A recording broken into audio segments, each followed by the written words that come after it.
In this lesson, Chapter 7.3, we're going to take a closer look at the functions of bone.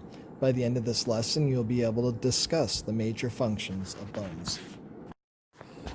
Bones shape, support, and protect body structures as well as aid body movements. They house tissue that produces blood cells and store various inorganic salts. Bones give shape to structures such as the head, face, thorax, and limbs. They also support and protect. For example, the bones of the lower limbs, pelvis, and vertebral column support the body's weight. The bones of the skull protect the eyes, ears, and brain. Bones of the rib cage and shoulder girdle protect the heart and lungs, whereas bones of the pelvic girdle protect the lower abdominal and internal reproductive organs. Whenever limbs or other body parts move, bones and muscles interact. Blood cell formation. The process of blood cell formation, called hematopoiesis or hemopoiesis, begins in the yolk sac, which lies outside the embryo. Later in development, blood cells are manufactured in the liver and spleen, and still later, they form in bone marrow. Marrow is a soft, net-like mass of connective tissue in the medullary cavities of long bones, in the irregular spaces of spongy bone, and in the larger central canals of compact bone tissue. The two types of marrow are red and yellow. In red marrow, red blood cells, or erythrocytes, white blood cells, leukocytes, and blood platelets form. The color comes from the red, oxygen-carrying pigment hemoglobin in the red blood cells. The distribution of the two types of marrow changes with age. In an infant, the cavities of most bones house red marrow, but as a person ages, yellow marrow replaces much of the red marrow. Yellow marrow stores fat and does not produce blood cells. In an adult, red marrow is primarily found in the spongy bone of the skull, ribs, breastbone, collarbones, backbone, and hip bones. If the blood cell supply is deficient, some yellow marrow may become red marrow and produce blood cells. Then, the red marrow reverts to yellow marrow when the deficiency is corrected. Bone marrow transplants have been used for more than half a century to enable people with certain cancers to tolerate high levels of chemotherapy drugs.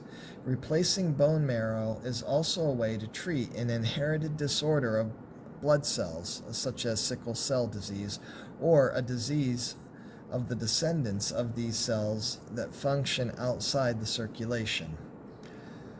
In a bone marrow transplant, a hollow needle and syringe remove normal red marrow cells from the spongy bone of a donor, or stem cells, which can give rise to specialized blood cells. They are separated out from the donor's bloodstream. Stem cells from the umbilical cord of a newborn can be used in place of bone marrow and are less likely to stimulate an immune response in the recipient.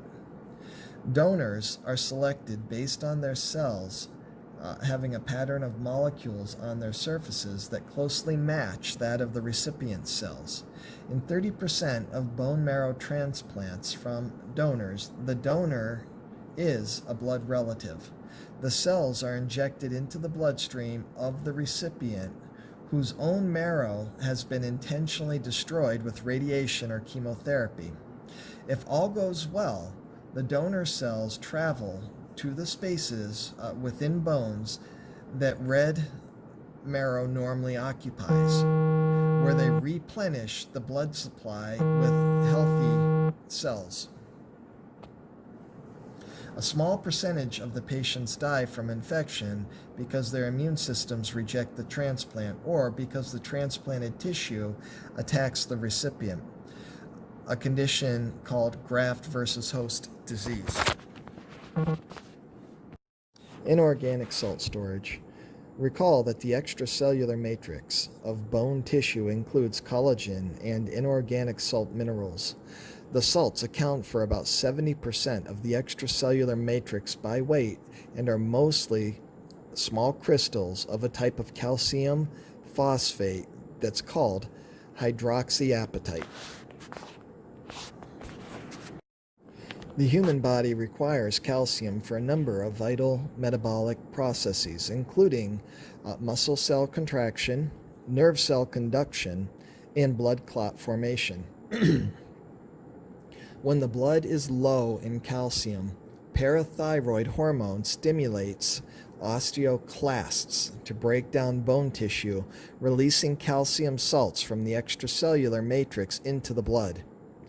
Very high blood calcium inhibits osteoclast activity, and calcitonin, a hormone from the thyroid gland, stimulates osteoblasts to form bone tissue, storing excess calcium in the extracellular matrix. This response is particularly important in developing bone matrix in children. In addition to storing calcium and phosphorus as calcium phosphate, bone tissue contains smaller amounts of magnesium, sodium, potassium, and carbonate ions. Bones also accumulate certain harmful metallic elements such as lead, radium, and strontium. These elements are not normally present in the body but are sometimes accidentally ingested.